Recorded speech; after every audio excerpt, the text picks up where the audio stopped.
لیکن آگاہی کے جو در واہ ہو چکے تھے انہیں بند کرنا اب اتنا آسان نہ تھا۔ وہ مصرف اور بے کل سا سیدھا چل پڑا تھا۔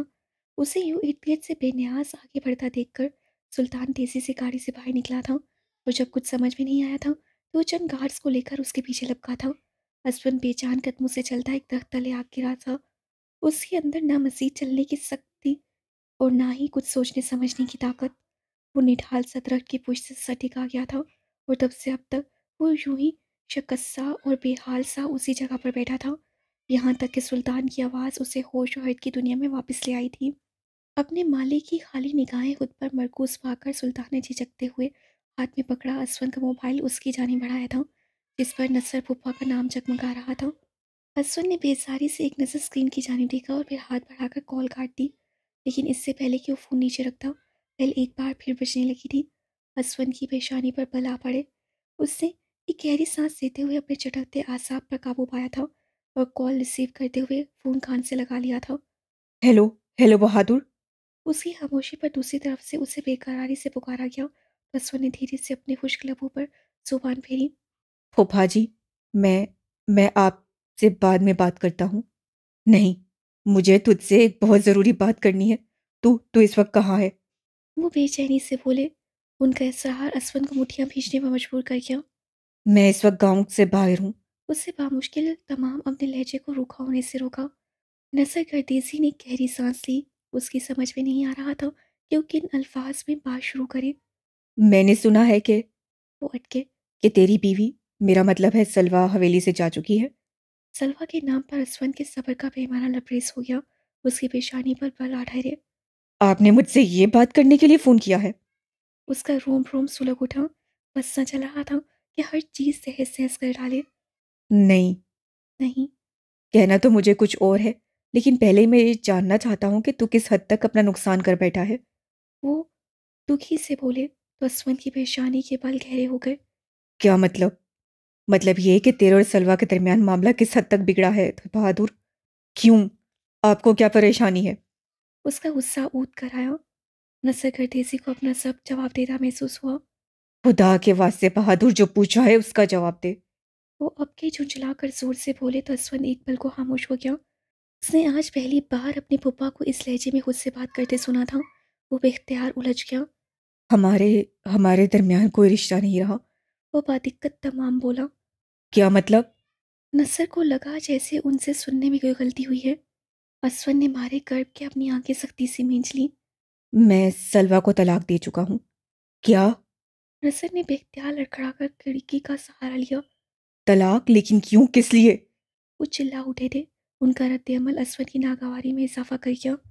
یہ میرا ذاتی معاملہ ہے، بہتر ہوگا آپ اپنے کام سے کام رکھے. وہ سارا لحاظ بلائے طاق رکھتے ہوئے سرد لہجے میں بولا تو نظر گردیزی کا خون کھول اٹھا۔ ذاتی معاملہ؟ کاش کہ تجھے احساس ہوتا کہ تیرا ذاتی معاملہ کبھی تیرا ذاتی تھا ہی نہیں. وہ اول روز سے تیرے پیو کی بچھائی ہوئی ایک بساط تھا، جس پر تیری حیثیت صرف اس پیادے کی سی تھی جس سے وہ اپنی انگلیوں کے اشارے پہ چلا رہا تھا. کیا مطلب؟ وہ ملک دلاور کے حوالے پر تیزی سے سیدھا ہوا۔ کم و بیش ایسا ہی دانہ بخت چودھری نے بھی اسے دیا تھا۔ اسے اپنے دل کی دھڑکنوں میں ارتاش سا برپا ہوتا محسوس ہوا۔ مطلب جا کے اپنے باپ سے پوچھ، جو انسان نہیں بلکہ ایک سانپ ہے، کیونکہ ایک سانپ ہی اپنے بچوں کو کھاتا ہے. اس نے بھی اپنے مفاد کی خاطر تیری خوشیاں، تیری زندگی کو کھا لیا ہے بہادر. اور دکھ کی بات تو یہ ہے کہ اس ظالم انسان نے یہ سب اتنی صفائی، اتنی مکاری سے کیا ہے، تجھے اس کی ذلالت کا احساس بھی نہیں ہو سکا. ان کی آواز بات کرتے کرتے بے حد دل گرفتہ اور بوجھل ہو گئی تھی۔ اسون نے گہری سانس لی۔ آپ کہنا کیا چاہ رہے ہیں؟ اس کے انداز سے ساری خفگی، ساری تیزی مخفوض ہو گئی تھی۔ نثر گردیزی نے ایک آہ بھری۔ سلوا کا تعلق میرے گھرانے، میرے خاندان سے ہے. وہ میری بہن کی بیٹی اور میرے تایا شاہ مخدوم گردیزی کی پوتی ہے. کیا؟ اسون یوں اپنی جگہ سجلا جیسے اسے کسی کرنٹ نے چھو لیا ہو۔ لیکن یہ کیسے ممکن ہے؟ سلوا نے تو مجھ سے کبھی اس بات کا ذکر نہیں کیا تھا، اس لیے کہ وہ خود بھی اس حقیقت سے لا علم تھی، بالکل اسی طرح جیسے میں نہیں جانتا تھا وہ میری پڑیوں، میری سب سے چھوٹی بہن کی بیٹی ہے. وہ آسودگی سے بولے۔ لیکن آپ دونوں حقیقت سے لا علم کیوں تھے؟ اسون نے الجھ کر پوچھا۔ کیونکہ میرا پچھلے 20-21 سال سے اپنے خاندان والوں سے کوئی رابطہ، کوئی تعلق نہیں. تو پھر آپ نے اسے پہچانا کیسے؟